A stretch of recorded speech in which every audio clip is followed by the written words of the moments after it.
ये खबर केआर मंगलम यूनिवर्सिटी द्वारा प्रस्तुत की गई है।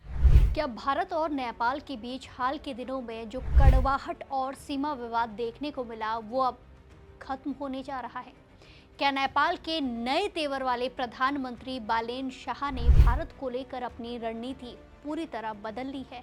और सबसे बड़ा सवाल, भारतीय सेना प्रमुख जनरल धीरज सेठ का ये 4 दिनों का नेपाल दौरा दोनों देशों की सुरक्षा और सियासत के लिए कितना बड़ा मोड़ साबित होने वाला है? जब दो ऐसे पड़ोसी देश आमने सामने हो जिनका रिश्ता केवल कूटनीति का नहीं बल्कि रोटी और बेटी का रहा हो और अचानक उनके बीच सीमा और बयानों को लेकर तल्खी पड़ जाए तो सेना का दखल कितना जरूरी हो जाता है। आज हम बात करेंगे काठमांडू से आई एक ऐसी बड़ी और अहम खबर की जिसने पूरे दक्षिण एशिया का ध्यान अपनी ओर खींच लिया है।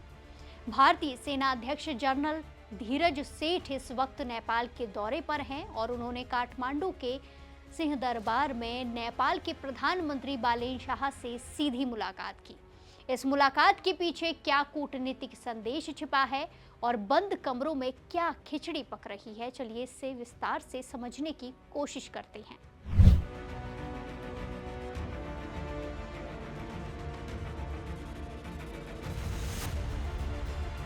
पूरी कहानी शुरू होती है 17 अगस्त से, जब नेपाली सेना प्रमुख जनरल अशोक राज सिंघदेल के न्योते पर भारतीय सेना प्रमुख जनरल धीरज सेठ 4 दिवसीय सरकारी दौरे पर काठमांडू पहुंचे। इस दौरे का सबसे बड़ा और अहम पड़ाव तब आया जब मंगलवार यानी कि 18 अगस्त को जनरल सेठ ने नेपाल के प्रधानमंत्री और रक्षा मंत्री बालेन शाह से उनके दफ्तर पर सिंह दरबार में सीधी और बेहद अहम बैठक की। इस दौरान नेपाल में भारत के राजदूत नवीन श्रीवास्तव भी मौजूद रहे।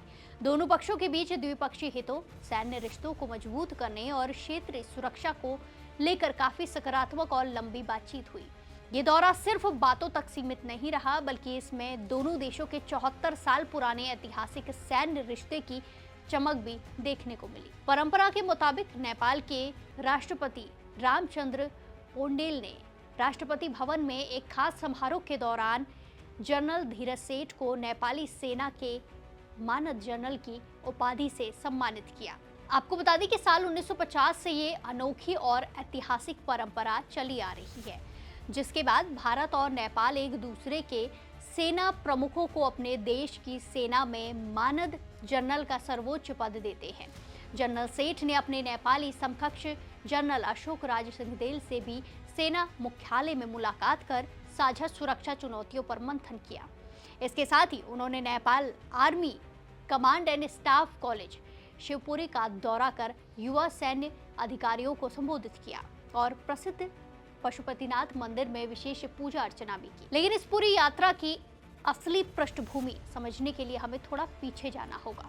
दरअसल ये हाई प्रोफाइल सैन्य दौरा एक ऐसे दौर में हुआ है जब दोनों देशों के जो संबंध है उनमें कुछ तनाव देखा जा रहा था। जब बालेन शाह सत्ता में आए तो उन्होंने शुरुआत में विदेशी राजदूतों से अकेले न मिलने का सख्त नियम बना रखा था। 31 मई को संसद में अपने भाषण के दौरान उन्होंने सीमा विवाद का जिक्र करते हुए लिपुलेख, लिम्पियाधुरा और इसी के साथ कालापानी के मुद्दों पर चीन और ब्रिटेन से संपर्क की बात कही थी।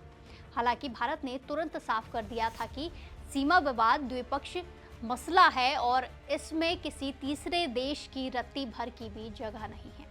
तनाव के इसी माहौल के बीच पिछले कुछ हफ्तों में बालेन शाह के रुख में एक बड़ा बदलाव देखने को मिला है।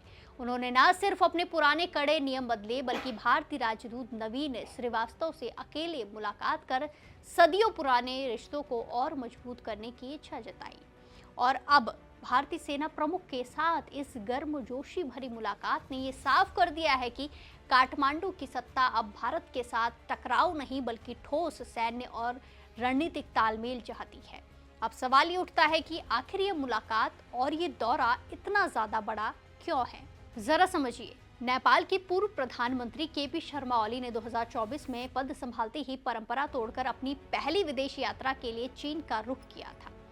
नेपाल में चीन लगातार अपना प्रभाव बढ़ाने की कोशिश में लगा रहता है। ऐसे में बालेन शाह का भारत के साथ रक्षा संबंधों को प्राथमिकता देना और सेना से सेना यानी कि मिलिट्री टू मिलिट्री संवाद को बढ़ावा देना भारत की कूटनीति के लिए एक बहुत बड़ी कामयाबी माना जा रहा है। एक्सपर्ट्स का मानना है कि जब कूटनीतिक मंचों पर राजनीतिक बयानबाजी के चलते रिश्ते थोड़े असहज होते हैं, तब दोनों देशों की सेनाओं के बीच का ये पारंपरिक और गहरा भरोसा पुल का यानी कि ब्रिज का काम करता है।